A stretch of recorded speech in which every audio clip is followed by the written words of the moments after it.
ప్రభుత్వానికి ఇవాళ బీఆర్ఎస్ నాయకత్వం అంటే కేసీఆర్ గారి నాయకత్వం అంటే ఎంత భయమో దీన్ని బట్టి తెలుస్తా ఉన్నది.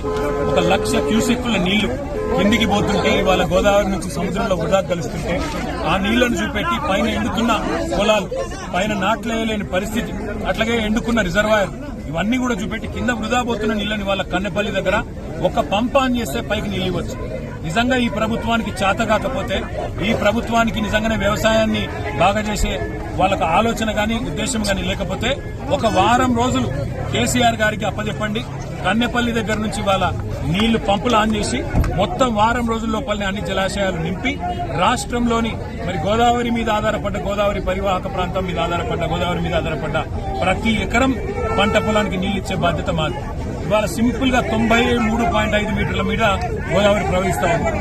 మేడిగడ్డ బ్యారేజ్ తో సంబంధం లేకుండా, బ్యారేజ్ గేట్లు తెరుచున్నాయా మూసున్నాయా అన్న దాంతో నిమిత్తం లేకుండా ఇవాళ బ్రహ్మాండంగా పంపులు ఆన్ చేస్తే కన్నెపల్లి దగ్గర నుంచి లిఫ్ట్ చేయొచ్చు. ఆడ 96 మీటర్ల మీదికెళ్లి గోదావరి పోతున్నది. ఇవాళ 93.5కే మీరు బ్రహ్మాండంగా పంపులు ఆన్ చేయొచ్చు. ఆడ బ్యారేజ్ తో సంబంధం లేకుండా నీళ్లు తోడొచ్చు. బ్రహ్మాండంగా మిడ్ మానేర్ గాని, లోవర్ మానేర్ గాని, పైన ఉండే మల్లన్న సాగర్ గాని, రంగనాయక సాగర్ గాని అన్ని కూడా బసవాపూర్తో సహా అన్ని రిజర్వాయర్లు నింపొచ్చు. బ్రహ్మాండంగా రైతులకు నీళ్లు ఇవ్వచ్చు. మార్గ మధ్యంలో ఉండే చెర్రల్లో కూడా నీళ్లు పోయొచ్చు. కానీ ప్రభుత్వం తన చేతగాంతనాన్ని, తన అసమర్థతను కప్పిపుచ్చుకోవడానికి ఇలా మమ్మల్ని జనగామ దగ్గరనే అడ్డుకునే ప్రయత్నం చేస్తా ఉన్నది. ఎందుకు అడ్డుకుంటున్నారని మేము అడిగాం పోలీసులు. మాకు ఆదేశాలు ఉన్నాయంటారు. కింద నీళ్లు వృధాగా పోతుంటే అవి రైతులకు చూపెడతామంటే మీకెందుకు భయం? ఎల్నీనో అంటున్నారు, కరువు వచ్చింది అంటున్నారు. కరువు వచ్చినా ఇవాళ కల్పతరువు లాంటి కాళేశ్వరం తెలంగాణకున్నది. కల్పతరువు లాంటి కాళేశ్వరంలో మీరు చేసేది ఏం లేదు. కన్నెపల్లి కాడ 2 బటన్లు ఒత్తాలి అంతే.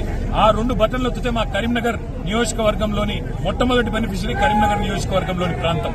అందుకే ఈ రకంగా మొత్తం నీళ్లన్నీ కూడా కాళేశ్వరం ప్రాజెక్టు ద్వారా ఇవ్వచ్చు అనే మాట చూపెడతామని మేము పోతుంటే కాళేశ్వరం కూలిపోయిందన్న సన్నాసి రేవంత్ రెడ్డి ఇవాళ తన అసమర్థతను కప్పిపుచ్చుకోవడానికి, తన చేతగాంతనాన్ని మరి ప్రజలకు తెలియకుండా దాపెట్టే ప్రయత్నంలో మమ్మల్ని అరెస్ట్ చేసే ప్రయత్నం చేస్తున్నారు.